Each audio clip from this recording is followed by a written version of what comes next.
ഓം ശ്രീ സായിനാഥായ നമഃ. കാരുണ്യമൂർത്തിയം പർത്തിപുരീശ്വരൻ പാലിച്ചു പോരുന്ന ഖീലരെയും സദാ കേഴുന്നവർ തൻ കരം പിടിക്കും നാഥനില്ലുപേക്ഷിക്കില്ലൊരിക്കലും നിങ്ങളെ. ശ്രീ സത്യസായി ബാബയുടെ ജീവചരിതമായ തപോവനം 2-ാം അധ്യായമാണ് ഇവിടെ വായിക്കുന്നത്.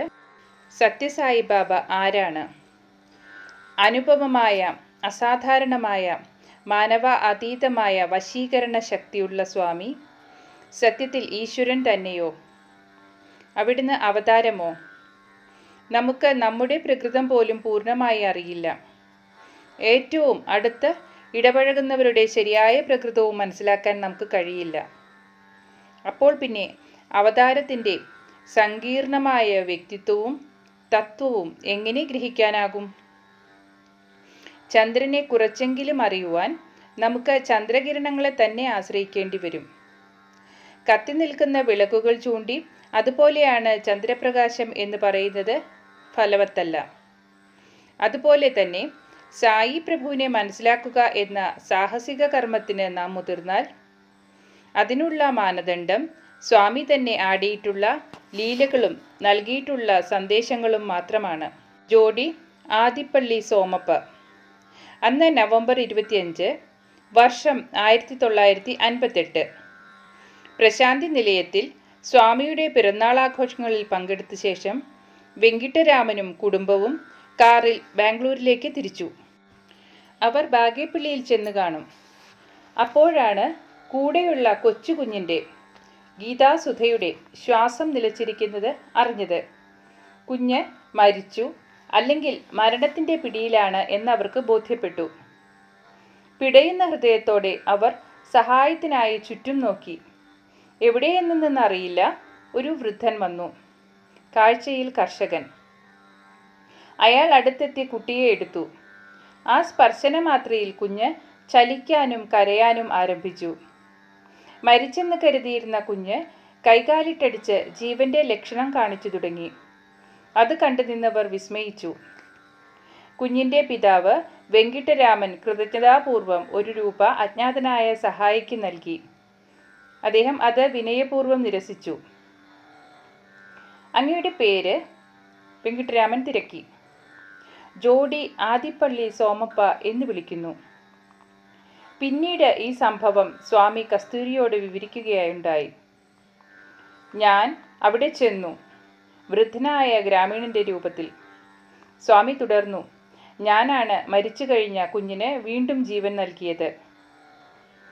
സ്വാമി എന്തുകൊണ്ട് ഈ പ്രത്യേക നാമം സ്വീകരിച്ചു? അതിൽ എന്തെങ്കിലും പ്രാധാന്യമുണ്ടോ എന്നറിയുവാൻ കസ്തൂരി ആഗ്രഹിച്ചു. ഭഗവാൻ വിശദീകരിച്ചു.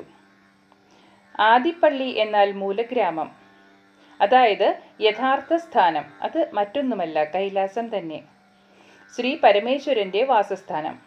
ജോഡി എന്നാൽ 2, സോമപ്പ എന്നാൽ ഉമയും മഹേശ്വരനും, അതായത് ശിവനും ശക്തിയും. അങ്ങനെ ഭഗവാൻ ശ്രീ സത്യസായി ബാബ താൻ ആരെന്ന യാഥാർത്ഥ്യം വെളിപ്പെടുത്തി. അവിടുന്ന് ശിവശക്തി സ്വരൂപം തന്നെ. മറ്റൊരു അവസരത്തിൽ കൈലാസം എന്നു പേരുള്ള ഒരാളോട് സ്വാമി ആ പേരിൻ്റെ അർത്ഥം തിരക്കി. ഭക്തൻ അന്താളിച്ചു പോയി. അദ്ദേഹത്തിന് അറിയില്ല. സ്വാമിയുടെ ചോദ്യത്തിനുള്ള ഉത്തരം അദ്ദേഹം ഒരാഴ്ചയോളം തിരഞ്ഞു. പിന്നീട് സ്വാമി തന്നെ വിശദീകരിച്ചു. കൈലാസം എന്നാൽ ഏറ്റവും വെടിപ്പായ, പരമപരിശുദ്ധമായ, അവികലമായ സ്ഫടികം. കളങ്കലേശമില്ലാത്ത ഹൃദയത്തിൻ്റെ പ്രതീകം കൂടിയാണിത്. ശ്രീ പരമേശ്വരൻ തൻ്റെ വാസസ്ഥാനമായി കൈലാസം തിരഞ്ഞെടുത്തു. മാത്രമല്ല, അവിടുന്ന് പരിശുദ്ധ ഹൃദയത്തിലും വസിക്കുന്നു. പ്രേമകുടീരം. ബാഗേപ്പള്ളി ഹൈവേക്ക് സമീപം ഒരു സൗധമുണ്ട്. പ്രേമകുടീരമെന്ന് അത് അറിയപ്പെടുന്നു. സമീപം അതിമനോഹരമായ സർവധർമ്മസ്തൂപം. ലോകമതങ്ങളുടെ സാരം അതിൽ ഉൾക്കൊള്ളിച്ചിരിക്കുന്നു. ഇത് നിർമ്മിച്ച കാലത്ത്, അതായത് 1980-ൽ പ്രേമകുടീരമെന്നല്ല അറിയപ്പെട്ടിരുന്നത്. അന്ന് ഇതറിഞ്ഞിരുന്നത് ശ്രീ സത്യസായി സേവാ ശിബിരം എന്നാണ്. അതിൻ്റെ സംഘാടകരായിരുന്ന സായി ഭക്തന്മാർ ഉത്സവങ്ങളിൽ പങ്കെടുക്കാൻ തീർത്ഥാടകർ പ്രശാന്തി നിലയത്തിലേക്ക് വരുമ്പോഴും തിരിച്ചു പോകുമ്പോഴും ലഘുഭക്ഷണം കൊടുക്കുമായിരുന്നു. ഈ സമർപ്പണ സേവനത്തിൻ്റെ മഹനീയത കണ്ട് ഭഗവാൻ അവരെ പ്രത്യേകം അഭിനന്ദിച്ചു, അനുഗ്രഹം ചൊരിഞ്ഞു. 1980 നവംബർ 30 സ്വാമി ശിബിരത്തിലെത്തി. സംഘാടകരോട് അവിടുന്ന് അരുളി, നന്മ ചെയ്യാനായി സമർപ്പിക്കപ്പെട്ടവരിൽ എൻ്റെ അനുഗ്രഹവർഷം സദാ ഉണ്ടായിരിക്കും. സ്വാമിയുടെ അനുഗ്രഹത്താൽ പ്രചോദിതരായി ശിബിരം സേവന പ്രവർത്തനങ്ങൾ വിപുലമാക്കി, ഊർജ്ജസ്വലമാക്കി. പിന്നീട് സർവധർമ്മ സമന്വയ ട്രസ്റ്റ് രൂപം കൊണ്ടു. സേവാസദനം, അനാഥ മന്ദിരം, വൃദ്ധമന്ദിരം എന്നിവകൾ ഉണ്ടായി. ഒരിക്കൽ അഞ്ജലി ദേവി പ്രശസ്ത തെലുങ്ക് നടിയാണ്. പി സുശീലയും പ്രസിദ്ധ സംഗീതജ്ഞയാണ്. മലയാളികൾക്ക് എല്ലാവർക്കും പരിചയമുണ്ടായിരിക്കും പി സുശീലാദേവി. ചില സുഹൃത്തുക്കളും കൂടി പുട്ടപർത്തിയിലേക്ക് പോകുകയായിരുന്നു. സംഘാടകർ അവരെ ഉപചാരപൂർവ്വം സ്വീകരിച്ചു. ശിബിരത്തിലുണ്ടാക്കുന്ന പ്രസാദം കഴിച്ചിട്ട് പോകാനും അപേക്ഷിച്ചു. ആ എളിയ അപേക്ഷ പ്രശസ്തരായ യാത്രികർ സ്വീകരിച്ചില്ല. സാധാരണ കാണുന്നത് പോലെ സിനിമാക്കാരോടുള്ള കമ്പമായിരിക്കും ക്ഷണത്തിന് കാരണമെന്ന് അവർ കരുതി. വിനയപൂർവ്വമുള്ള ആ ക്ഷണം അവഗണിച്ച് അവർ യാത്ര തുടർന്നു. അവർ പ്രശാന്തി നിലയത്തിലെത്തി. സ്വാമിയെ കണ്ടു. ഭഗവാൻ അവരെ സൗമ്യമായി ശകാരിച്ചു. ഞാനിവിടെ പ്രശാന്തി നിലയത്തിൽ മാത്രമല്ല ഉള്ളത്, അവിടെ ബാഗിപ്പള്ളി സേവാ ശിബിരത്തിലുമുണ്ട്. സ്വാമി പറഞ്ഞത് കുറുക്കിക്കൊണ്ടു. തിരിച്ചുള്ള യാത്രയിൽ അവർ ശിബിരത്തിലിറങ്ങി. സംഘാടകരോട് അത്യധികമായി ക്ഷമ ചോദിച്ചു. പിന്നെ വിനയപൂർവ്വം പ്രസാദം സ്വീകരിച്ചു. ഇഷ്ടാനുസരണം പല പല രൂപങ്ങൾ കൈക്കൊണ്ട് ബാഗിപ്പള്ളിക്ക് ചുറ്റും സ്വാമി സഞ്ചരിക്കാറുണ്ട്. എന്തിന്? അവിടെ താമസിക്കുന്നവരുടെ ക്ഷേമാന്വേഷണത്തിനായി. അതിന് തന്നെ സംശയമില്ല. 1996 ജൂൺ 7 വൃദ്ധസദനം ഉദ്ഘാടനം ചെയ്തുകൊണ്ട് സ്വാമി അരുളി, ഈ ശിബിരം പ്രേമകുടീരമാണ്. ശ്രീ സത്യസായി പ്രേമകുടീരം. അന്നു മുതൽ അത് ഈ പേരിനാൽ അറിയപ്പെടുന്നു. പവിത്രമായ തൃപ്പാദ പത്മങ്ങളുടെ കൂടെ കൂടിയുള്ള സ്പർശനം മൂലം പ്രേമകുടീരം പരിപാവനമാക്കപ്പെടുന്നു. 2000 ജൂൺ 11 ഭഗവാൻ വീണ്ടും പ്രേമകുടീരം സന്ദർശിച്ചു. ഭക്തരുടെ സന്തോഷത്തിനായി വൃദ്ധർക്കുള്ള വിശ്രമ മന്ദിരവും ഗോശാലയും ഗണേശക്ഷേത്രവും ഉദ്ഘാടനം ചെയ്തു. ബാബ ശിവശക്തി സ്വരൂപം. ഒരിക്കൽ ഭഗവാൻ ഭക്തർക്കൊപ്പം ചിത്രാവതി തീരത്ത് നടക്കുന്ന സമയം അവിടുന്ന് വിശ്വവശ്യമായി മന്ദഹസിക്കുന്നു, ചാരുതയോടെ നടക്കുന്നു. ഈ കാഴ്ച ഒരു ഫോട്ടോഗ്രാഫറെ ആകർഷിച്ചു. അയാൾ ഉടൻ സ്വാമിയുടെ ചിത്രം എടുക്കാൻ ഒരുങ്ങി. അദ്ദേഹം അപേക്ഷിച്ചു, സ്വാമി, ഞാനൊരു ഫോട്ടോ എടുത്തോട്ടെ? ഒഴിഞ്ഞു മാറാൻ ശ്രമിച്ചുകൊണ്ട് സ്വാമി പറഞ്ഞു, വേണ്ട ബംഗാരു, വേണ്ട. പക്ഷേ ഫോട്ടോഗ്രാഫർ ക്യാമറ ക്ലിക്ക് ചെയ്തു. പിന്നീട് ഫിലിം കഴുകി പ്രിന്റ് എടുത്തു. ഫോട്ടോഗ്രാഫിൽ തെളിഞ്ഞത് അർദ്ധനാരീശ്വരനായ സ്വാമി. കാലം ഏതാണ്ട് 1945. ദസറ ആഘോഷങ്ങളുടെ ഭാഗമായിട്ടുള്ള ഘോഷയാത്ര പുട്ടപർത്തിയിലെ പഴയ മന്ദിരത്തിൽ നിന്നും പുറപ്പെടുമ്പോൾ അർദ്ധനാരീശ്വര വേഷത്തിൽ സ്വാമി വസ്ത്രം ധരിക്കുക പതിവായിരുന്നു. ആത്മീയ ഔന്നത്യമേകുന്ന ആ രൂപം ദർശിച്ചവരിൽ സ്വാമിയുടെ തീവ്രഭക്തികളായ കുമാരമ്മയും സാക്കമ്മയും ഉണ്ടായിരുന്നു. ആ മഹനീയ ദർശനം കൂടെ കൂടെ അവർ ഓർമ്മിച്ച് പറയാറുമുണ്ട്. ത്രേതായുഗത്തിൽ മഹാനായ ഒരു മഹർഷിയുണ്ടായിരുന്നു, ഭരദ്വാജമുനി. അദ്ദേഹം വേദപഠനത്തിൽ ഉത്സുകൻ. 100 വർഷത്തോളം വേദപഠനത്തിനായി ചിലവഴിച്ചു. എന്നിട്ടും പഠനം പൂർത്തിയായില്ല. വേദം പഠിച്ച് തീർക്കാനാവില്ല എന്നറിഞ്ഞതോടുകൂടി മുനി ദേവേന്ദ്രപ്രീതിക്കായി തപസ്സാരംഭിച്ചു. ഒടുവിൽ ദേവപതി ദർശനമേകി അരുളി, മുനേ, അങ്ങയ്ക്ക് വേദം മുഴുവനും ഗ്രഹിക്കുക അസാധ്യം. നിഷ്ഫലമായ ഈ കർമ്മത്തിൽ നിന്നും പിൻവാങ്ങൂ. പകരം സവിത്രായാഗം ചെയ്യുക. വേദപഠനത്തിൽ നിന്നും അങ്ങ് ആഗ്രഹിക്കുന്ന ആത്മീയ പൂർണ്ണത ഈ യാഗത്തിൽ നിന്നും ലഭിക്കും. ദേവേന്ദ്രൻ അതിനു വേണ്ടുന്ന നടപടിക്രമങ്ങളും ഉപദേശിച്ചു. അങ്ങനെ യാഗം നടത്താൻ മുനി തീരുമാനിച്ചു. പാർവതീദേവി യാഗത്തിൽ സന്നിഹിതനാകണമെന്ന് മുനി അതിയായി ആഗ്രഹിച്ചു. ദേവിയെ നേരിട്ട് ക്ഷണിക്കാനായി മഹർഷി കൈലാസത്തിലെത്തി. കൈലാസത്തിലെത്തിയപ്പോഴോ ശ്രീ പാർവതി പരമേശ്വരന്മാർ ആനന്ദ നടനം ചെയ്യുന്നു. ദേവനും ദേവിയും നടനത്തിൽ മുഴുകിയിരിക്കുകയാണ്. മഹർഷിക്ക് കാര്യം പറയാൻ പഴുതു കിട്ടിയില്ല. മഹർഷി കാത്തിരുന്നു. ആ കാത്തിരിപ്പ് 7 ദിവസം നീണ്ടു. ഇതിനിടയിൽ മഹാദേവ ദർശനം സാധിച്ചു. ദേവീ കടാക്ഷം ലഭിച്ചില്ല. മഹർഷി ദുഃഖിതനും നിരാശനുമായി. 8ാം നാൾ ദേവി മുനിയെ കണ്ടു. കൺകോണുകൾ കൊണ്ടൊരു കടാക്ഷം നൽകി മൃദുവായി പുഞ്ചിരിച്ചു. പിന്നെ പെട്ടെന്ന് തിരിഞ്ഞ് ദേവി നൃത്തത്തിൽ മുഴുകി.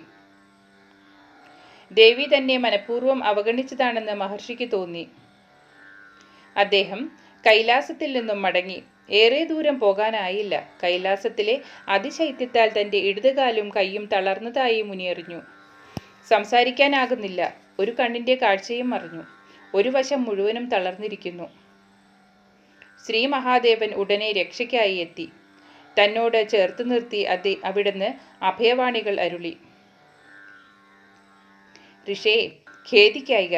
ദേവി സത്യത്തിൽ നിങ്ങളെ അനുഗ്രഹിച്ചിട്ടുണ്ട്. മാത്രമല്ല യാഗത്തെയും. ഇപ്രകാരം ഉറപ്പു നൽകിയ ശേഷം ഭഗവാൻ കമണ്ഡലുവിൽ നിന്നും തീർത്ഥമെടുത്ത് അസ്വസ്ഥനായിരിക്കുന്ന ഋഷിയുടെ തളർന്ന ഭാഗത്ത് തളിച്ചു.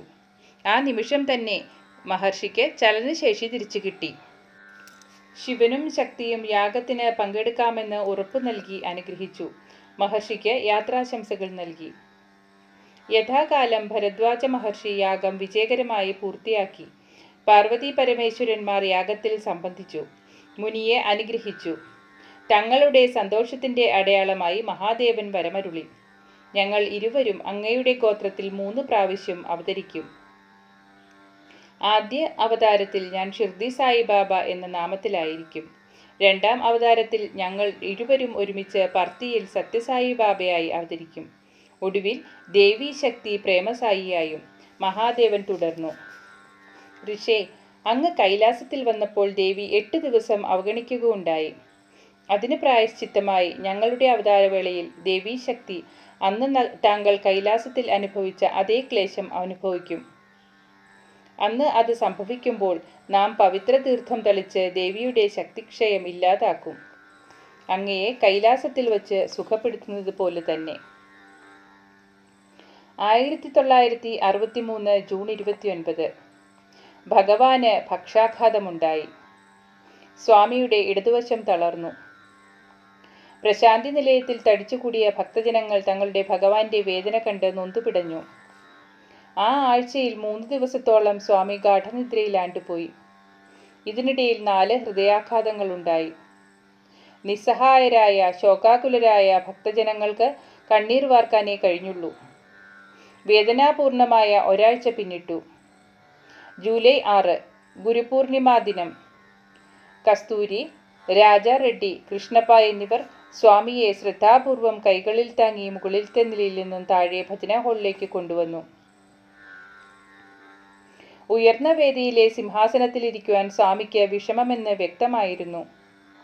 അതിനാൽ രജത സിംഹാസനം വേദിയോട് ചേർത്തിട്ടു. ഭഗവാന് അസ്വസ്ഥത ഉണ്ടാകാതിരിക്കാനായി മൃദുലമായ കുഷ്യനുകൾ ഒരുക്കിവെച്ചു. എന്നിട്ട് വളരെ മെല്ലെ സ്വാമിയെ അതിലിരുത്തി. ബാബയുടെ ഇടത് കൈ മരവിച്ചിരുന്നു. അതുപോലെ ഇടത് കാലും നിയന്ത്രണാതീതം. കാഴ്ചയും വ്യക്തമായിരുന്നില്ല. തങ്ങളുടെ പ്രിയങ്കരനായ ഭഗവാന്റെ അതിദയനീയമായ ഈ അവസ്ഥ കണ്ടതോടെ ജനം ഉറക്കെ കരയാൻ തുടങ്ങി. അപ്പോൾ ഭഗവാൻ കസ്തൂരിയോട് കഷ്ടിച്ച് വ്യക്തമായി പറഞ്ഞു, ഇത് എനിക്ക് വന്ന രോഗമല്ല, ഇത് ഞാൻ സ്വയം സ്വീകരിച്ചതാണ്. ഒരു രോഗത്തിനും എന്നെ ആക്രമിക്കാൻ സാധ്യമല്ല. ആരും പരിഭ്രമിക്കേണ്ട. ഭക്തന്മാർ ദുഃഖിക്കുന്നത് എനിക്ക് താങ്ങാനാവില്ല. ശ്രീ കസ്തൂരി മൈക്രോഫോണിലൂടെ ബാബയുടെ ഈ വാക്കുകൾ ഭക്തരോട് പറഞ്ഞു. കുടിക്കാനുള്ള ജലത്തിനായി ഭഗവാൻ ആംഗ്യം കാണിച്ചു. ടംബ്ലറിൽ ജലം കൊണ്ടുവന്നു. ടംബ്ലർ സ്വാമിയുടെ ചുണ്ടിനരികിൽ പിടിച്ചു. അവിടത്തേക്ക് അത് ശരിക്കും പിടിക്കാനായില്ല. വലതുവിരൽ ജലത്തിൽ തെന്നി വീണു. ആ കൈകളിൽ പറ്റിയ ജലകണികകൾ ഭഗവാൻ ഇടത് കൈയിലും കാലിലും തളിച്ചു. സാവകാശം വലതുകരം കൊണ്ട് ഇടതുകരം തടവി. പിന്നീട് 2 കൈകളും കൊണ്ട് ഇടതുകാൽ തടവി. ഭഗവാൻ സ്വയം തന്നെ സുഖപ്പെടുത്തിയിരിക്കുന്നു. ഇതറിഞ്ഞതോടെ തടിച്ചുകൂടിയിരുന്ന ഭക്തന്മാർ അമ്പരന്നു പോയി. അവർ സന്തോഷത്താലും ആനന്ദ നിർവൃതിയാലും ഉന്മത്തരായി തീർന്നു. മൈക്രോഫോണിലൂടെ ആ ദിവ്യനാദം അവർ കേട്ടു. പ്രേമസ്വരൂപലാര. അതോടെ ഭഗവാൻ പതിവിൻപടിയുള്ള ഗുരുപൂർണിമ പ്രഭാഷണം ആരംഭിച്ചു. തൻ്റെ സ്വതസിദ്ധമായ വാഗ്വൈഭവത്തോടെ, വ്യക്തമായി ആസ്വാദ്യകരമായ നർമ്മത്തോടെ 1 മണിക്കൂർ സംസാരിച്ച് ഭഗവാൻ ഭക്തജനങ്ങളെ സന്തോഷിപ്പിച്ചു. അവിടുന്ന് ഭരദ്വാജ ഋഷിക്ക് 8 ദിവസം കൈലാസത്തിൽ കാത്തുനിന്നപ്പോഴുണ്ടായ ക്ലേശവും ഒടുവിൽ മഹർഷിയുടെ തളർന്ന അവയവങ്ങളിൽ ശ്രീപരമേശ്വരൻ പുണ്യജലം തളിച്ച് സുഖപ്പെടുത്തിയതും പറഞ്ഞു. അന്ന് താൻ മഹർഷിക്ക് നൽകിയ വാഗ്ദാനവും സ്വാമി ഓർമ്മിച്ചു. താനും ശക്തിയും ഭൂമിയിൽ അവതരിക്കുമെന്നും 8 ദിനം, അതായത് ശക്തി ഇടതുഭാഗമാണ് ശക്തിയെ പ്രതിനിധാനം ചെയ്തത്, ക്ലേശം അനുഭവിക്കുമെന്നും ഒടുവിൽ മഹാദേവൻ ശക്തിയെ ദിവ്യജലം തളിച്ച് സുഖപ്പെടുത്തുമെന്ന കാര്യവും മാറ്റുലിക്കൊള്ളും സ്വരത്തിൽ ഭഗവാൻ പ്രഖ്യാപിച്ചു. ഞാൻ ശിവശക്തി സ്വരൂപം, മഹാദേവനും ദേവിയും ത്രേതായുഗത്തിൽ നൽകിയ വരത്താൽ ഭരദ്വാജ ഗോത്രത്തിൽ ഞാൻ അവതരിച്ചിരിക്കുന്നു. ഷിർദി സായി ഈശ്വരചരിതം. സായി ഷിർദിയിൽ വന്നതിന് ശേഷമുള്ള സായി ചരിത്രമേ ജനങ്ങൾക്ക് അറിയുകയുള്ളൂ. ഷിർദി സായിയുടെ ആദ്യകാലത്തെ ജീവിതത്തെക്കുറിച്ച് വിശദമായി ഒന്നും അറിയില്ല.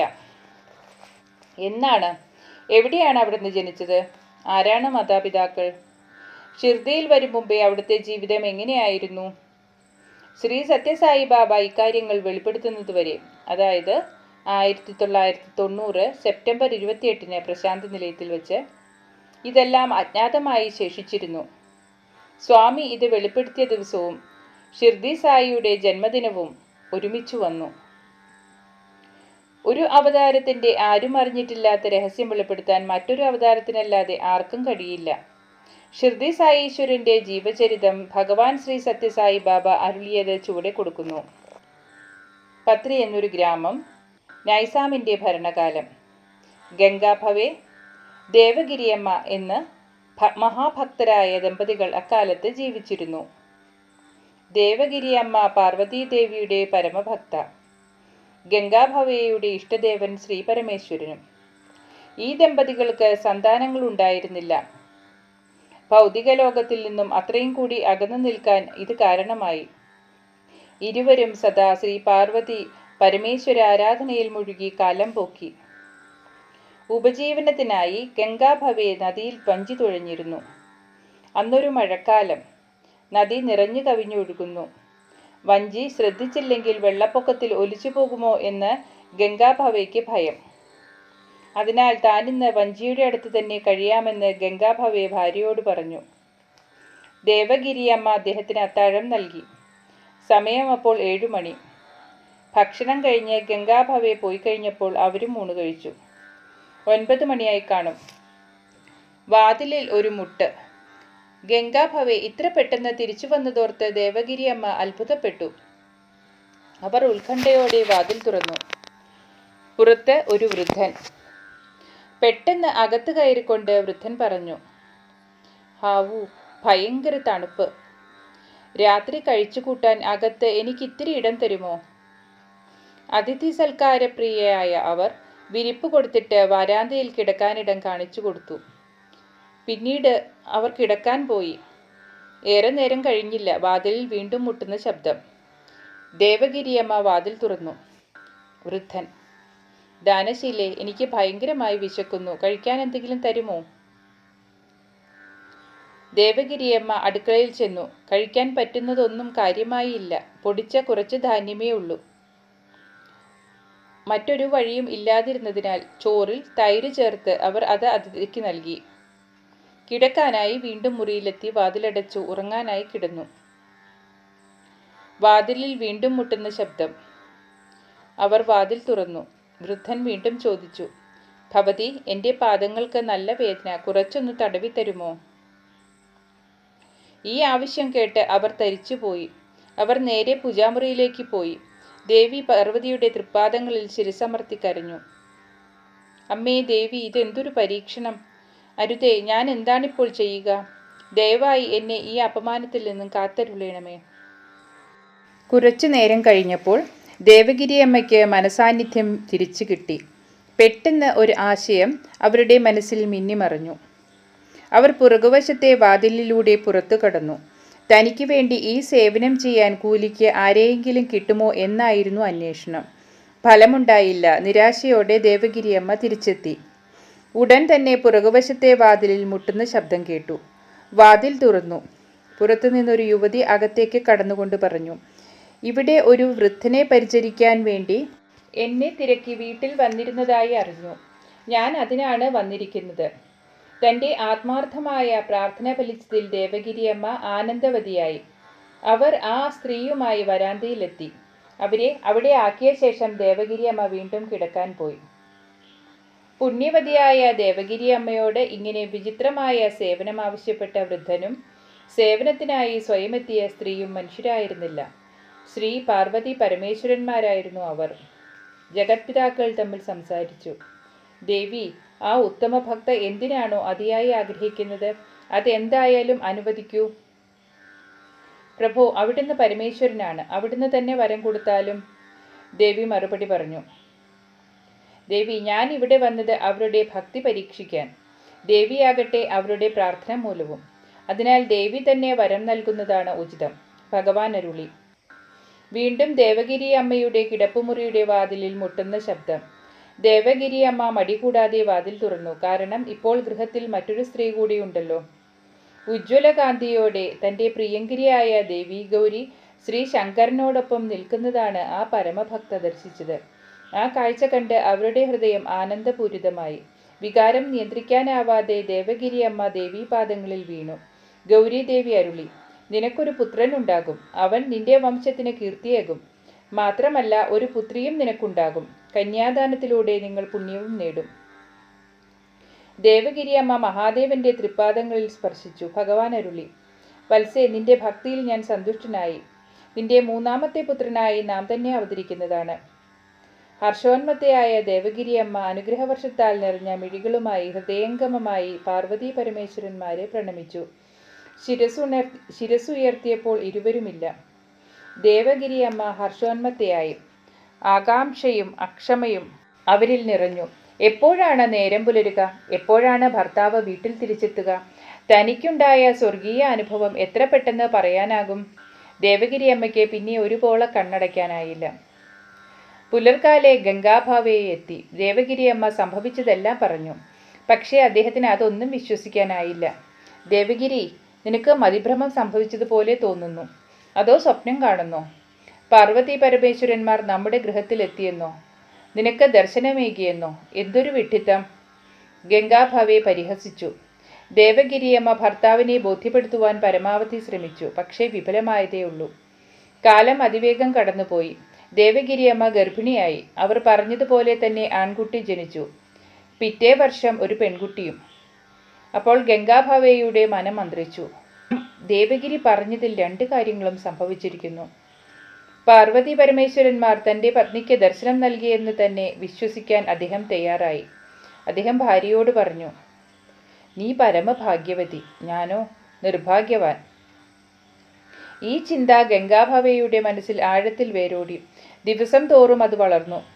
ഗൗരി ശങ്കരന്മാരുടെ ദർശനം നേടണമെന്ന് അദ്ദേഹം തീരുമാനിച്ചുറച്ചു. ദേവഗിരിയമ്മ 3ാമതും ഗർഭിണിയായി. അവസാനത്തെ തെളിവ്. അതോടെ ഗംഗാഭാവയുടെ മനസ്സ് സ്ഥിരമായി. മായ ജ്ഞാനോദയത്തിന് വഴിമാറി. ഗംഗാഭാവി അസ്വസ്ഥനായി. എനിക്ക് എന്ന് ഈ ഗ്രഹം വെടിയാനാകും? എനിക്ക് എന്ന് തപസ് ആരംഭിക്കാൻ സാധിക്കും? മഹാദേവന്റെ, ദേവി ഗൗരിയുടെ ദിവ്യദർശനം എനിക്ക് എന്ന് ലഭിക്കും? ഈ ചിന്തകൾ ഗംഗാഭാവയുടെ ഹൃദയത്തെ മഥിച്ചുകൊണ്ടിരുന്നു. കഠിന തപശ്ചര്യയിലേർപ്പെടുമെന്ന് അദ്ദേഹം ശപഥം ചെയ്തു. ഇതേ സമയം ദേവഗിരിയമ്മയ്ക്ക് 9 മാസം കഴിഞ്ഞു. ഗംഗാഭാവെ കൂടുതൽ അസ്വസ്ഥനായി. ഇനി കാത്തു നിൽക്കാനാവില്ല എന്ന അവസ്ഥയായി. കഠിന തപസ്സിനായി വനത്തിലേക്ക് പോകുകയാണെന്ന് അദ്ദേഹം പത്നിയെ അറിയിച്ചു. തടയാൻ ദേവഗിരിയമ്മ ആളല്ല.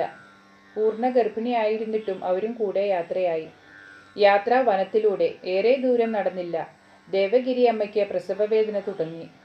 കാട്ടുപാതയ്ക്കരികിലുള്ള അശ്വത്ഥ വൃക്ഷച്ചുവട്ടിൽ ദേവഗിരിയമ്മ പ്രസവിച്ചു. തേജസ്വിയായ ഒരു ആൺകുട്ടി. അന്ന് 1835 സെപ്റ്റംബർ 28. സാരിയുടെ ഒരു കഷ്ണം കൊണ്ട് അമ്മ കുഞ്ഞിനെ ചുറ്റിക്കെട്ടി തളിരിലകൾ കൊണ്ട് മെല്ലെ പൊതിപ്പിച്ചു. പിന്നെ ഭർതൃപാദങ്ങളെ പിന്തുടർന്ന് യാത്രയായി. അതിനാലാണ് ആ കുഞ്ഞിൻ്റെ മാതാപിതാക്കളെ ആരും അറിയാതെ പോയത്. ഒരു നൂറ്റാണ്ടിന് ശേഷം ഭഗവാൻ ശ്രീ സത്യസായി ബാബ ഇത് വെളിപ്പെടുത്തും വരെ ഇക്കാര്യം രഹസ്യമായിരുന്നു. അയൽ ഗ്രാമത്തിൽ ഒരു സൂഫി ഫക്കീർ ഉണ്ടായിരുന്നു. അദ്ദേഹത്തിന് മക്കളില്ല. ഉപേക്ഷിക്കപ്പെട്ട കുട്ടിയെ ഫക്കീർ കണ്ടു. അദ്ദേഹം കുട്ടിയെ വീട്ടിലേക്ക് കൊണ്ടുപോയി. 1835 മുതൽ 1839 വരെ കുട്ടി ഫക്കീറിൻ്റെ വീട്ടിൽ വളർന്നു. ഫക്കീറിൻ്റെ കാലശേഷം അദ്ദേഹത്തിൻ്റെ ഭാര്യ കുഞ്ഞിനെ വളർത്തി. തികച്ചും അസാധാരണമായിരുന്നു കുട്ടിയുടെ പെരുമാറ്റം. ഹിന്ദു ക്ഷേത്രങ്ങളിൽ പോയി കുട്ടി ഉറക്കെ പറയും, ഞാൻ അല്ലാഹു, അല്ലാ മാലിക് ഹേ, ഈശ്വരനാണ് ഗുരു, ഞാൻ ഈശ്വരൻ. ഹിന്ദുക്കൾ ഇതുമൂലം കുട്ടിയെ ഉപദ്രവിച്ചു തുടങ്ങി. മസ്ജിദിൽ പോയി ഉറക്കെ പറയും, രാമൻ മാത്രമാണ് ഈശ്വരൻ, ശിവൻ അല്ലാഹു ആകുന്നു. കുട്ടിയുടെ അസാധാരണമായ ആചാരവിരുദ്ധമായ പെരുമാറ്റം മൂലം ഹിന്ദുക്കളും മുസ്ലിങ്ങളും വളർത്തമ്മയോട് പരാതിപ്പെട്ടു തുടങ്ങി. കുട്ടിയെ നേരെയാക്കുക ബുദ്ധിമുട്ടുള്ള കാര്യമായി അമ്മയ്ക്ക് മനസ്സിലായി. പുണ്യാത്മാവെന്ന് കീർത്തി കേട്ട ഒരാളെ അവർക്കറിയാമായിരുന്നു. വെങ്കുശൻ, മഹാഭക്തൻ, പണ്ഡിതൻ. നിയന്ത്രിക്കാൻ ബുദ്ധിമുട്ടുള്ള കുട്ടിയുമായി അവർ ആ മഹാത്മാവിൻ്റെ സന്നിധിയിലെത്തി. കുട്ടിയെ അദ്ദേഹത്തിൻ്റെ സംരക്ഷണയിലാക്കി തിരിച്ചു പോന്നു. 1839 മുതൽ 1851 വരെ നീണ്ട 12 വർഷം വെങ്കുശൻ വളരെ സ്നേഹത്തോടെ വാത്സല്യത്തോടെ കുട്ടിയെ സംരക്ഷിച്ചു പോന്നു. ഇത് ആശ്രമത്തിലെ മറ്റ് അന്തേവാസികളിൽ പകയും അസൂയയും ഉണർത്തി. ഒരു ദിവസം ബാലൻ അവിടം വിട്ടു ഷിർദിയിലെത്തി. അവിടെ ബാലൻ 2 മാസത്തോളം താമസിച്ചു. പിന്നെ ഷിർദിയും വിട്ടു വർഷങ്ങളോളം അലഞ്ഞു നടന്നു. ഈ യാത്രക്കിടയിൽ ബാലൻ ധൂപ്ഖേഡ എന്ന ഗ്രാമത്തിലെത്തി. അവിടെ താമസിക്കുന്ന കാലം ആ ഗ്രാമത്തിലെ ഒരു ഗൃഹസ്ഥനാണ് ചാന്ദ്ഭായി പട്ടേൽ. പട്ടേലിൻ്റെ ഭാര്യയുടെ ഇളയ സഹോദരൻ്റെ വിവാഹം ഉറപ്പിച്ചു. വരൻ്റെ പാർട്ടിക്കൊപ്പം സഞ്ചാരശീലനായ ബാലനും ഷിർദിയിലെത്തി. അപ്പോൾ വർഷം 1853. പിന്നീട് മഹാസമാധി വരെ 1918 അവിടുന്ന് ഷിർദിയിലായിരുന്നു. ക്രമേണ ബാലൻ സായി ബാബ എന്നറിയപ്പെട്ടു തുടങ്ങി. ബാലൻ്റെ അസാധാരണമായ ആത്മീയ ശക്തി വളരെ പെട്ടെന്ന് ശ്രദ്ധിക്കപ്പെട്ടു. ജനങ്ങൾ കൂട്ടം കൂട്ടമായി ബാലൻ്റെ സമീപം വന്നു തുടങ്ങി. ബാലൻ അവരെ കരുണയോടെ പ്രേമപൂർവ്വം സ്വീകരിച്ചു. ക്ഷമയോടെ അവരുടെ പ്രശ്നങ്ങളും ക്ലേശങ്ങളും കേട്ടു. സഹതാപത്തോടെ സ്നേഹപൂർവ്വം ഉചിതമായ വഴി പറഞ്ഞുകൊടുത്ത് ക്ലേശങ്ങൾ മറികടക്കാൻ അവരെ പ്രാപ്തരാക്കി. അവിടുന്ന് ഭക്തന്മാർക്ക് മനോബലവും ആത്മവിശ്വാസവും ആധ്യാത്മിക ഉപദേശവും നൽകി. ക്രമേണ ബാലൻ്റെ കീർത്തി നാടെങ്ങും പരന്നു. മുകളിൽ പറഞ്ഞതെല്ലാം ഭഗവാൻ ശ്രീ സത്യസായി ബാബ അരുളിയതാണ്. ഷിർദി സായിബാബയും അവിടുത്തെ ഭക്തന്മാരും തമ്മിലുള്ള ഉറ്റബന്ധവും, അതായത് ഹരിവിനായക് സാഥെ, ഖേൽക്കർ, ശ്യാമ തുടങ്ങിയവർ സ്വാമി വിശദീകരിച്ചു. ശ്രീ സത്യസായി ബാബ വീണ്ടും അരുളി. ഷിർദി സായിയുടെ ഭൂലോകവാസം അവസാനിക്കാറായ സമയം സായിയോട് വളരെ അടുപ്പമുണ്ടായിരുന്ന അബ്ദുള്ളയോട് അവിടുന്ന് പറഞ്ഞു, ഈ ശരീരം പോയി കഴിയുമ്പോൾ ദുഃഖിക്കരുത്. ഈ യാത്ര വീണ്ടും ജനിക്കുന്നതിനു വേണ്ടിയാണ്. വീണ്ടും ദർശനം നൽകുകയും ചെയ്യും. എത്ര പെട്ടെന്നായിരിക്കും അത് ഉണ്ടാകുക എന്ന് അബ്ദുള്ള തിരക്കി. 8 വർഷത്തിന് ശേഷമായിരിക്കുമെന്ന് ബാബ മറുപടിയും പറഞ്ഞു. ആദ്യത്തെ അവതാരം മഹാരാഷ്ട്രയിൽ, രണ്ടാമത്തേത് മദ്രാസ് പ്രസിഡൻസിയിൽ. മദ്രാസ് പ്രസിഡൻസിയിൽ അന്ന് ഇന്നത്തെ ആന്ധ്രാപ്രദേശും ഉൾപ്പെട്ടിരുന്നു. അടുത്ത അവതാരം ഏത് രൂപത്തിലായിരിക്കുമെന്നും അബ്ദുള്ള തിരക്കി. സത്യം എന്ന പേരായിരിക്കും അന്ന് സ്വീകരിക്കുകയെന്ന് ബാബ മറുപടി പറഞ്ഞു. അന്ന് സായിബാബ സൂചിപ്പിച്ചത് ഇപ്പോഴത്തെ അവതാരമായ ശ്രീ സത്യസായിയാണ് എന്നത് സ്പഷ്ടം. സംശയമില്ല, ഇരു ശരീരങ്ങളും വിഭിന്നം, പക്ഷേ അവരിലെ ദിവ്യത ഒന്നേ ഒന്ന് തന്നെ, സ്വാമി അരുളി. പൂർവ്വ അവതാര കഥ അവസാനിപ്പിച്ചുകൊണ്ട് ഭഗവാൻ വിശദീകരിച്ചു. ഷിർദി സായിയുടെ അവതാരത്തിൻ്റെ ഉദ്ദേശം ദൈവികതയെപ്പറ്റിയുള്ള സൂചന നൽകുകയായിരുന്നു. രണ്ടാമത്തേതും ഇപ്പോഴത്തേതുമായ സത്യസായി അവതാരമാകട്ടെ ആ ദൈവികത സമ്മാനിക്കുന്നതിനു വേണ്ടിയും വരാൻ പോകുന്ന മൂന്നാമത്തെ അവതാരം പ്രേമസായി ആധ്യാത്മികത എന്തെന്ന് പഠിപ്പിക്കാനും. ഷിർദി സായിയുടെ വാഗ്ദാനങ്ങൾ. ഷിർദി സായി ഭക്തയായ ശ്രീമതി ഗളി ശാരദാദേവിയുടെ കഥ ചുരുക്കത്തിൽ കഴിഞ്ഞ അധ്യായത്തിൽ വായിച്ചുവല്ലോ. നന്നേ ചെറുപ്പത്തിലെ ശാരദാദേവിയുടെ വിവാഹം കഴിഞ്ഞു. 6 മക്കളുണ്ടായി. ആരും 6 വയസ്സിനപ്പുറം ജീവിച്ചില്ല. കടുത്ത ദുഃഖവും പേറി അവർ ഷിർദിയിലെത്തി. സായിബാബയോട് ശാന്തിക്കായി കേണു. അവിടുന്ന് സഹതാപത്തോടെ അവരെ സ്വീകരിച്ചു, സാന്ത്വനപ്പെടുത്തി. അനായാസേന ആധ്യാത്മിക പുരോഗതിയും നൽകി. ആധ്യാത്മിക പുരോഗതിക്ക് സഹായിക്കാനായി ഏതെങ്കിലും ശക്തിയുള്ള മന്ത്രം തനിക്ക് ഉപദേശിക്കണമെന്ന് ശാരദാദേവി എപ്പോഴും പ്രാർത്ഥിക്കാറുണ്ട്. ദേഷ്യം ഭാവിച്ചും മറ്റും ബാബ ശാരദാദേവിയെ ഇതിൽ നിന്നും ഒഴിവാക്കിക്കൊണ്ടിരുന്നു. 1918 ഷിർദി സായി അനന്തതയിൽ വിലയിക്കും മുമ്പ് ഒരിക്കൽ സായിയുടെ തൃപ്പാദങ്ങളിൽ പിടിച്ച് അവർ മന്ത്രത്തിന് അപേക്ഷിച്ചു. അവരുടെ നിർബന്ധത്താൽ അസ്വസ്ഥനായി സായിബാബ അവരുടെ നേർക്ക് തിരിഞ്ഞു, അവരെ തൊഴിച്ചു മാറ്റി. മനസ്സിൽ ആഴമേറിയ മുറിവുമായി ശാരദാദേവി ഇറങ്ങിപ്പോയി. ആഹാരം കഴിച്ചില്ല. ദ്വാരകാമയിക്ക് എതിരെയുള്ള തുറസായ സ്ഥലത്തെ ഒരു വൃക്ഷച്ചുവട്ടിൽ ആ രാത്രി ഉറങ്ങി. രാത്രി ഏറെയായി. കരുണാമൂർത്തിയായ ബാബ അവളുടെ അരികിലെത്തി. സാന്ത്വന വാക്കുകൾ കൊണ്ട് അവളെ സമാധാനിപ്പിച്ചു. കുഞ്ഞേ, ഞാനൊരു കാര്യം പറയാം. വരൂ, നമുക്ക് ലണ്ടി ഉദ്യാനത്തിലേക്ക് പോകാം. നീ ആഹാരം കഴിക്കാതെ കടുത്ത ദുഃഖവും പേറി ഇവിടെ ഇരിക്കുമ്പോൾ എനിക്കെങ്ങനെ സുഖമായി ഉറങ്ങാനാകും? ഉദ്യാനത്തിലെത്തിയപ്പോൾ അവിടുന്ന് കരങ്ങൾ നീട്ടി പറഞ്ഞു, അല്ലാ മാലിക് ഹേ. അതിനുശേഷം 2 പൂരിയും കറിയും സൃഷ്ടിച്ചു. വെള്ളം കുടിക്കാനായി ശാരദ പോകാൻ തുനിഞ്ഞപ്പോൾ അവിടുന്ന് അവളെ തടഞ്ഞു. പൂരി സൃഷ്ടിച്ച പോലെ ചെറിയൊരു പാത്രം ജലവും തൃക്കൈ ചലനത്താൽ വരുത്തി. ശാരദ ആഹാരം കഴിച്ചു, സന്തുഷ്ടയായി. അവിടുന്ന് സന്തോഷകരമായ ശബ്ദത്തിൽ അരുളി, കുഞ്ഞേ, ഞാൻ ആന്ധ്രാപ്രദേശത്ത് സായിബാബ എന്ന ഇതേ പേരോടെ വീണ്ടും ജനിക്കും. നീ അപ്പോൾ എൻ്റെ അരികിൽ വരും. എൻ്റെ സാമീപ്യത്താൽ ആനന്ദം നേടും. നിനക്കിനി ഒരു മന്ത്രത്തിൻ്റെയും ആവശ്യമില്ല. ഞാനിപ്പോൾ പറഞ്ഞതൊന്നും ആരോടും പുറത്തു പറയില്ലെന്ന് എൻ്റെ പാദത്തിൽ തൊട്ട് സത്യം ചെയ്യൂ. ശാരദാദേവി അങ്ങനെ തന്നെ ചെയ്തു. താൻ മഹാഭാഗ്യവതിയെന്ന്, തൻ്റെ ജീവിതം അനുഗ്രഹിക്കപ്പെട്ടുവെന്ന് അവർ കരുതി. ഈ സംഭവം കഴിഞ്ഞയുടൻ ദസറയ്ക്ക് 15-ാം തീയതി ഒക്ടോബർ 1918 ശ്രീ ഷിർദി സായി ഭൗതിക ശരീരം ഉപേക്ഷിച്ച് മഹാസമാധി പ്രാപിച്ചു. 20 വർഷങ്ങൾ കടന്നുപോയി. ശാരദാദേവി അനാഥാലയം നടത്തുകയാണ്.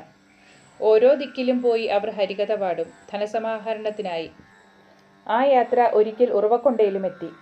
സത്യൻ എന്ന അത്ഭുത ബാലനെക്കുറിച്ച് അവർ വളരെ കേട്ടു. മൂത്ത സഹോദരൻ ശേഷമ്മ രാജുവിൻ്റെ ഗൃഹത്തിലാണ് അന്ന് സത്യൻ താമസിക്കുന്നത്. ശാരദാദേവി അവിടെ എത്തി. സത്യൻ അവരെ ശ്രദ്ധിച്ചു. തൻ്റെ സമീപം വന്നിരിക്കാൻ ക്ഷണിച്ചു. മധുരമായ സ്വരത്തിൽ ഗൗരി എന്ന് വിളിച്ചപ്പോൾ അവർ ഞെട്ടിപ്പോയി. ഷിർദീശ്വരനല്ലാതെ മറ്റാരും ഇന്നേ വരെ ഇത്ര മാധുര്യമൂറുന്ന വാത്സല്യം നിറഞ്ഞ സ്വരത്തിൽ തന്നെ ഇങ്ങനെ വിളിച്ചിട്ടില്ല. സത്യൻ പിന്നെയും പറഞ്ഞു, നീ എനിക്ക് 16 രൂപ ഇപ്പോഴും കടം തരാനുണ്ട്, ശരിയല്ലേ? ശാരദാദേവി ചിന്താക്കുഴപ്പത്തിലായി. കാരണം ഈ ബാലിനെ അവർ ആദ്യം കാണുകയാണ്. സത്യൻ തുടർന്നു, ഷിർദിയിലേക്ക് അയക്കാനായി നീ 40 രൂപ ശേഖരിച്ചു. പക്ഷേ ബലറാം വഴി നീ 24 രൂപയെ അയച്ചുള്ളൂ. അപ്പോൾ 16 രൂപ ഇനിയും കടമല്ലേ? അവരിൽ ഒന്നുകൂടി വിശ്വാസമുറപ്പിക്കുവാൻ ബാലൻ പറഞ്ഞു, ഞാനിതെല്ലാം നിന്നെ ഓർമ്മിപ്പിച്ചത് ഞാൻ ഷിർദി സായിബാബ തന്നെ എന്ന് തെളിയിക്കാൻ വേണ്ടിയാണ്. നീ വന്നയുടനെ നമസ്കാരം നൽകാൻ പോലും ശ്രമിക്കാതെ കയറിയിരിക്കുകയായിരുന്നു. പാവം ശാരദാദേവി. അവരുടെ മിഴികൾ നിറഞ്ഞൊഴുകി. അവർ ആ തൃപ്പാദങ്ങളിൽ വീണു. പാദപത്മങ്ങളെ തൻ്റെ നെഞ്ചിലമർത്തി. അന്ന് ഷിർദി പാദങ്ങളിൽ ചെയ്യാറുള്ളതുപോലെ തന്നെ. സത്യം അവരെ സമാശ്വസിപ്പിച്ചുകൊണ്ട് അരുളി, ഞാൻ അന്നേ നിന്നോട് പറഞ്ഞിരുന്നുവല്ലോ ഞാൻ വരുമെന്ന്. പക്ഷേ നീ എൻ്റെ വാക്കുകൾ വിലക്കെടുത്തില്ല. നീ അതെല്ലാം മറന്നു. പക്ഷേ ഇപ്പോഴിതാ എൻ്റെ അരികിലെത്തിയിരിക്കുന്നു. ഞാൻ പുട്ടപർത്തിയിലേക്ക് പോകുന്നു. എന്നോടുകൂടി പോരുക. നിനക്ക് ഞാൻ എല്ലാം മനസ്സിലാക്കി തരാം. പിന്നീട് സത്യസായിയുടെ നിർദ്ദേശമനുസരിച്ച് അവർ പ്രശാന്തി നിലയത്തിലെത്തി. സ്ഥിരതാമസമാക്കി. നേരത്തെ പറഞ്ഞതുപോലെ ബാബ അവർക്ക് പേരിട്ടു, പെദ്ദപൊട്ടു. അവർ പ്രശാന്തി നിലയത്തിൽ ശരീരത്യാഗം വരെ ബാബയുടെ സാമീപ്യത്തിൽ ജീവിച്ചു. ഷിർദി ബാബ പലപ്പോഴും കോപം പ്രകടിപ്പിക്കുമായിരുന്നു. പക്ഷേ സത്യസായി ബാബയാകട്ടെ ആനന്ദ മധുര സ്വരൂപം. ഈ വ്യത്യസ്തതയുടെ കാരണം അവിടുന്ന് ഒരിക്കൽ വിശദീകരിച്ചു. തിടുക്കത്തിൽ പാചകം ചെയ്യുന്ന വേളയിൽ കുട്ടികൾ ചെറിയൊരു ശല്യമുണ്ടാക്കിയാൽ പോലും അമ്മയ്ക്ക് ദേഷ്യവും അസ്വസ്ഥതയും ഉണ്ടാകും. പക്ഷേ ആഹാരം വിളമ്പുമ്പോഴോ അമ്മയിൽ നിറയെ വാത്സല്യവും സ്നേഹവും ക്ഷമയും മാത്രം. പൂർവാവതാരം ശ്രുതീശ്വരൻ സ്വാദുള്ള വിഭവങ്ങൾ ഒരുക്കുന്ന തിരക്കിലായിരുന്നു. ഇപ്പോഴാകട്ടെ ഞാൻ മക്കൾക്ക് സ്വാദിഷ്ടമായ വിഭവങ്ങൾ പ്രേമപൂർവ്വം വിളമ്പുകയാണ്. ശരീരം 2, ദിവ്യത്വം 1. മാധവ് എസ് ദീക്ഷിത്. കുട്ടിയായിരുന്നപ്പോൾ ശ്രുതീശ്വരന്റെ ദർശനം ലഭിച്ചു. പിന്നീട് ജീവിതത്തിന്റെ അന്ത്യഘട്ടത്തിൽ പർത്തീശ്വരനോടൊപ്പം വൃന്ദാവനത്തിലും കഴിഞ്ഞു. ബാല്യത്തിൽ കടുത്ത തലവേദന, അതായത് കൊടിഞ്ഞി, മാധവനെ അലട്ടിയിരുന്നു. പിതൃ സഹോദരൻ ഹരി സീതാറാം ദീക്ഷിത് ബാലനെ ഷിർദി ബാബയുടെ സമീപം കൊണ്ടുപോയി. ഹരി സീതാറാം ദീക്ഷിത് കാക്കാ സാഹേബ് എന്നാണ് അറിയപ്പെട്ടിരുന്നത്. ഷിർദീശ്വരൻ ധുനിയിൽ നിന്നും വിഭൂതിയെടുത്ത് ബാലന്റെ നെറ്റിയിൽ പുരട്ടി. പിന്നീട് അതിപരുഷമായി കൽപ്പിച്ചു, പോയി ഇവിടുന്ന്. ബാലൻ പുറകോട്ടാഞ്ഞുപോയി. കവിളിൽ ആഞ്ഞടിച്ച അനുഭവമായിരുന്നു കുട്ടിക്ക് ആ വാക്കുകളിലൂടെ അനുഭവപ്പെട്ടത്. ഇനി ഒരിക്കലും ബാബയുടെ സമീപത്തേക്കില്ലെന്ന് ബാലൻ തീരുമാനമെടുത്തു. പക്ഷേ കാക്കാ സാഹേബ് അവന് ഉറപ്പു കൊടുത്തു. ബാബ അടിച്ചതായി തോന്നിയത് നീ തെറ്റിദ്ധരിച്ചതാണ്. സത്യത്തിൽ ബാബ അനുഗ്രഹിക്കുകയായിരുന്നു. ബാബ ഇറങ്ങിപ്പോകാൻ പരുഷമായി ആജ്ഞാപിച്ചത് രോഗത്തിനോടാണ്. അദ്ദേഹം തുടർന്നു, ഞങ്ങളിൽ ഓരോരുത്തരും ബാബയുടെ കൃപയ്ക്കായി, ഇത്തരം ഒരു അടയാളത്തിനായി കാത്തുകാത്തിരിക്കുകയാണ്. ഇതുപോലെ ഒരടി ആർക്കെങ്കിലും ലഭിച്ചാൽ അവൻ താൻ അത്യധികം അനുഗ്രഹിക്കപ്പെട്ടതായി കരുതും. എന്തായാലും പിന്നീട് ഒരിക്കലും ബാലന് കൊടിഞ്ഞിയുടെ ഉപദ്രവമുണ്ടായില്ല. വർഷങ്ങൾക്ക് ശേഷം ഷിർദീശ്വരൻ സത്യസായി ബാബയായി പുനരവതരിച്ച വാർത്ത കേട്ട് MS ദീക്ഷിത് കൂട്ടുകാർക്കൊപ്പം പുട്ടപർത്തിയിലെത്തി. 1961 ഒക്ടോബർ 23 അത്, വിജയദശമി ദിനം. ആ സന്ദർഭത്തിൽ സംസാരിക്കവേ ഭഗവാൻ അരുളി, ഈ ദിവ്യശക്തി പൂർവ്വശരീരം ത്യജിച്ചത് 1918. അന്ന് ഞാൻ ഭക്തജനങ്ങളോട് പറഞ്ഞിരുന്നു, 8 വർഷങ്ങൾക്ക് ശേഷം ഞാൻ വീണ്ടും വരുമെന്ന്. കാക്കാ സാഹേബ് അത് കുറിച്ചു വച്ചതിങ്ങനെ, സായി വാഗ്ദാനം ചെയ്തിട്ടുണ്ട് 8 വയസ്സായ ബാലനായി തിരിച്ചു വരുമെന്ന്. ഈ തെറ്റ് വരാൻ കാരണം കാക്കാ സാഹേബ് ഈ വിവരം കുറിച്ചത് ഉടനെയല്ല, വളരെയേറെ കാലത്തിന് ശേഷം തന്റെ ഓർമ്മയെ മാത്രം ആശ്രയിച്ചാണ് അങ്ങനെ എഴുതിയത്. ഒരിക്കൽ MS ദീക്ഷിത് ശിവരാത്രി ആഘോഷവേളയിൽ പുട്ടപർത്തിയിൽ വരാനിടയായി. ദീക്ഷിതിന്റെ മനസ്സിൽ ഒരു സംശയമുണർന്നു. ഇതെന്താണ് ഇങ്ങനെ? ഷിർദി സായിബാബ അഹങ്കാരലേശമില്ലാത്ത വ്യക്തിത്വത്തിന് ഉടമ, വസ്ത്രധാരണം വളരെ ലളിതം. ആ ഷിർദീശ്വരൻ ഈ രൂപത്തിൽ സുന്ദരപുരുഷനായി പുനരവതരിക്കുമോ?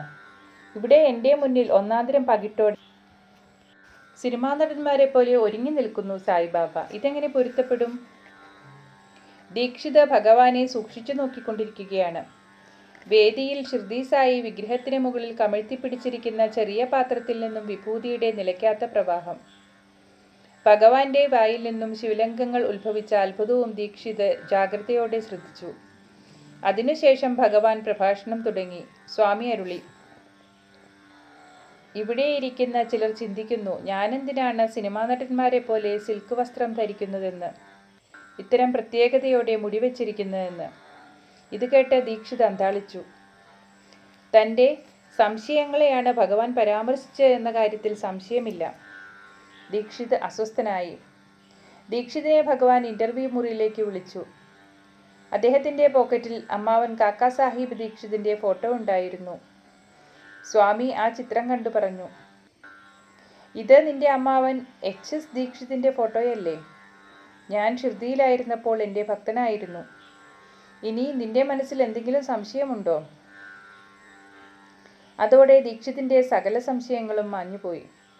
പക്ഷേ ഒരു തീവ്രമായ ആഗ്രഹം മാത്രം പൂർത്തീകരിക്കാതെ ഉണ്ടായിരുന്നു. ഷിർദി ബാബയുടെ വാതിൽ സൂക്ഷിപ്പുകാരനായി സേവനം ചെയ്യണമെന്ന് ദീക്ഷിത് തീവ്രമായി ആഗ്രഹിച്ചിരുന്നു. ഭഗവാൻ അത് അറിഞ്ഞു. വൃന്ദാവനത്തിൽ അതേ ജോലി നൽകി. ഭക്തന്റെ ആഗ്രഹം ഭഗവാൻ പൂർത്തീകരിച്ചു. വൃന്ദാവൻ ഗേറ്റിന്റെ വലതുഭാഗത്തുള്ള ഗൃഹത്തിൽ ദീക്ഷിത് താമസിച്ചു. 8 വർഷം കഴിഞ്ഞ് സായിപാദങ്ങളിൽ ലയിച്ചു. 1996 ഒക്ടോബർ 2 അന്നൊരു മംഗളദിനമായിരുന്നു. മഹനീയമായ സായി കുൽവന്ത് ഹാളിൽ ഭക്തന്മാർ 1008 ജോഡി പാദുകങ്ങൾ പൂജിച്ചു. ഡോക്ടർ DJ ഗാഥിയ ആ അവസരത്തിൽ സംസാരിച്ചു. പിന്നീട് ഭഗവാൻ പ്രഭാഷണവേളയിൽ ഡോക്ടർ ഗാഥിയയെ പരാമർശിച്ചു. ഡോക്ടർ ഗാഥിയ MS ദീക്ഷിതിൻ്റെ പുത്രനാണ്. ഷിർദിയിലുണ്ടായിരുന്ന കാക്കാസാഹേബ് ദീക്ഷിതിൻ്റെ കൊച്ചുമകൻ. ഡോക്ടർ ഗാഥിയ കാക്കാസാഹേബിനെ കണ്ടിട്ടില്ല. ഞാൻ കണ്ടിട്ടുണ്ട്. ഗാഥിയയുടെ പിതാവ് കാക്കാസാഹേബിൻ്റെ ഡയറി എന്നെ കാണിക്കുകയുണ്ടായി. അദ്ദേഹം അതിൽ രേഖപ്പെടുത്തിയിരിക്കുന്നു. എന്തൊക്കെ ബുദ്ധിമുട്ടുകൾ ഒരുവന് ജീവിതത്തിൽ നേരിടേണ്ടി വന്നാലും സ്വാമിയെ ഒരിക്കലും ഉപേക്ഷിക്കരുത്. ഡോക്ടർ ഗാഥിയയുടെ പിതാവ് MS ദീക്ഷിത് വൃന്ദാവനത്തിൽ 30 വർഷം താമസിച്ചു. ഈ ഗാഥിയയെ വൈദ്യശാസ്ത്രം പഠിപ്പിക്കാൻ ഞാനാണ് ദീക്ഷിതിനെ പ്രേരിപ്പിച്ച് മണിപ്പാലിൽ അയച്ചത്. പിന്നെ ലണ്ടനിൽ പോകാൻ നിർബന്ധിച്ചു. അങ്ങനെ ഈ വ്യക്തിക്ക് സായിബാബയുമായുള്ള ബന്ധം പ്രപിതാക്കന്മാരുടെ കാലം മുതൽ തുടങ്ങിയതാണ്. ഇക്കാര്യം ഇവിടെ ഇരിക്കുന്ന എല്ലാവർക്കും ബാധകം. അങ്ങനെയല്ലെങ്കിൽ നിങ്ങൾക്കാർക്കും ഇവിടെ ഒരിക്കലും വരാൻ ഒരു തരത്തിലും കഴിയില്ല. നിരവധി പൂർവജന്മങ്ങളിൽ സത്കർമ്മങ്ങളിലൂടെ കിട്ടിയ സൗഭാഗ്യം, പുണ്യം, ഇത് മാത്രം കൊണ്ടാണ് നിങ്ങൾക്ക് ഈ പാതയിൽ പ്രവേശിക്കാനായത്. ഇന്ത്യയിൽ കോടിക്കണക്കിന് ജനങ്ങളുണ്ട്. അതിൽ എത്ര പേർക്ക് ഇവിടെ വരാൻ കഴിയുന്നു? പലരും അതിന് തീവ്രമായി കൊതിക്കുന്നു. പക്ഷേ ആഗ്രഹം പൂർത്തീകരിക്കാൻ അവർക്ക് കഴിയുന്നില്ല. ഈ പുണ്യസങ്കേതത്തിൽ നിങ്ങൾക്ക് എത്തുവാനായത് ഈശ്വരാനുഗ്രഹം കൊണ്ട് മാത്രമാണ്. ബാബ സർവ്വവ്യാപി.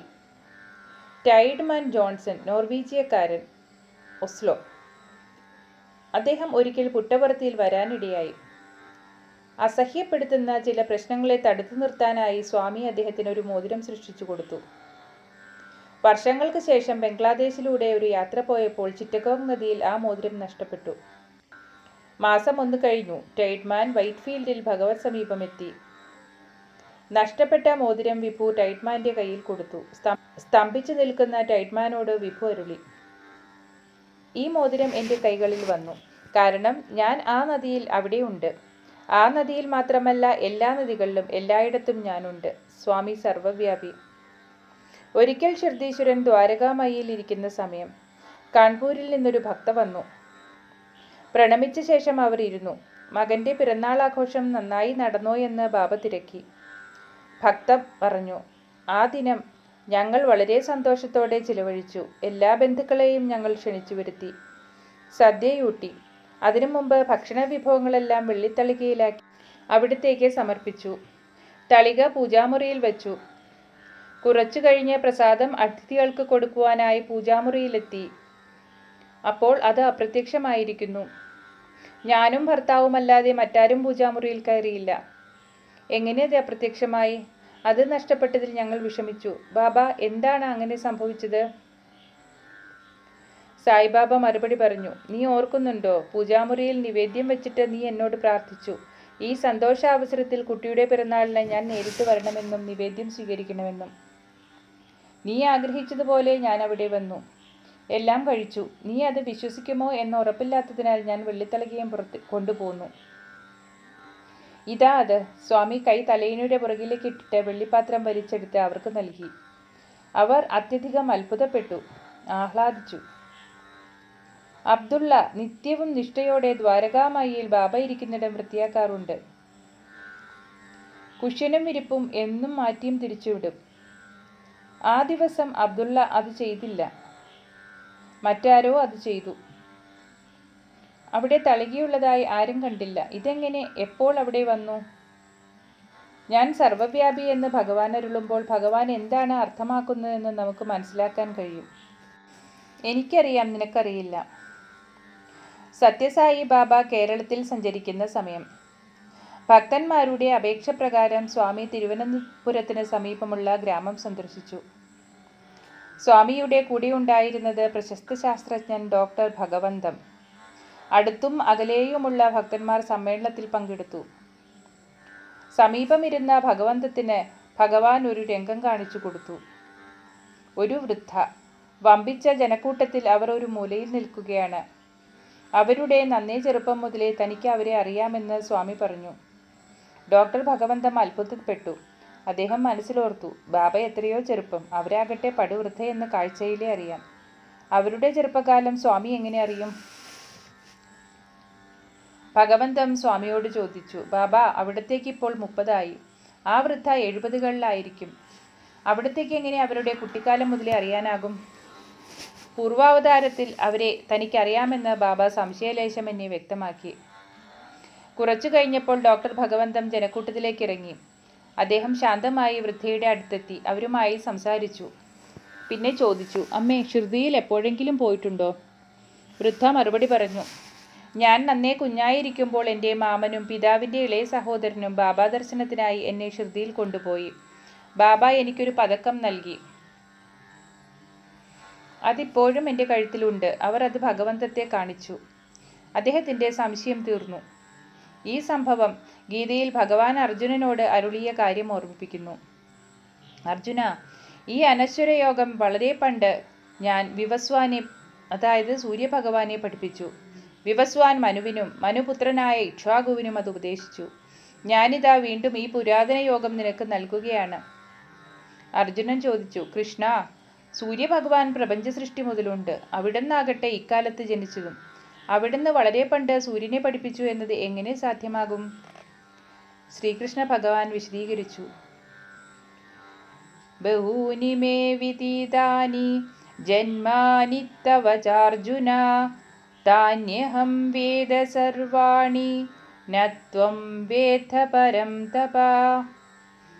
അർജുന, എനിക്കും നിനക്കും ധാരാളം ജന്മങ്ങൾ കടന്നുപോയി. എനിക്കതെല്ലാം അറിയാം. നിനക്കാകട്ടെ അതറിയില്ല. ഓം ശ്രീ സത്യസായി പരബ്രഹ്മണേ നമഃ. ശാന്തി ശാന്തി ശാന്തി. ഇവിടെ ഈ സച്ചരിതത്തിൻ്റെ 2-ാം അധ്യായം അവസാനിക്കുകയാണ്. എല്ലാവർക്കും ഭഗവാന്റെ കൃപയുണ്ടാകട്ടെ എന്ന് പ്രാർത്ഥിച്ചുകൊണ്ട് നിർത്തുന്നു. നന്ദി, നമസ്കാരം.